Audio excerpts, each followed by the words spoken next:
একটি ছোট গুনাহ মানুষ অনেক সময় এটাকে খুব হালকা ভাবে নেয়, মনে করে এতে আর কি হবে। একটি শান্ত গ্রামের ভোরবেলা, সূর্যের আলো ধীরে ধীরে চারপাশে ছড়িয়ে পড়ছে আর পাখিরা আকাশে উড়ছে। সেই গ্রামের এক যুবক প্রতিদিনের মতো নিজের কাজে বের হয়। তার জীবন ছিল সাধারণ, শান্ত এবং স্বাভাবিক। কিন্তু একদিন সে একটি ছোট ভুল করে। সে ভাবে, এটা তো খুব ছোট একটা বিষয়, আল্লাহ নিশ্চয়ই মাফ করে দেবেন। তারপর দিন যায় আর সে সেই ছোট গুনাহ আবার ঘটে।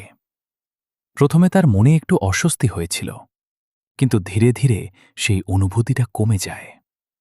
যে গুনাহ একদিন তাকে কাঁপিয়ে দিয়েছিল, আজ সেটা তার কাছে একেবারে সাধারণ হয়ে গেছে। ধীরে ধীরে তার নামাজ কমে যেতে শুরু করল। তার হৃদয় আগের মতো নরম রইল না। যখন কুরআনের তিলাওয়াত শোনা যেত, একসময় তার চোখে পানি চলে আসত, কিন্তু এখন তার হৃদয় যেন আর আগের মতো নড়ে না। এক রাতে সে আকাশের দিকে তাকিয়ে থাকে। চারপাশে গভীর নীরবতা। হঠাৎ তার মনে পড়ে যায়, একসময় সে আল্লাহর কাছে কত আন্তরিকভাবে দোয়া করত। তার বুকটা হঠাৎ ভারী হয়ে যায়। সে বুঝতে পারে একটি ছোট গুনাহই ধীরে ধীরে তার হৃদয়কে অন্ধকার করে দিয়েছে। তার চোখে পানি চলে আসে। সে সেজদায় মাথা রাখে। নীরব রাতের মধ্যে সে কান্না করে আল্লাহর কাছে ক্ষমা চায়।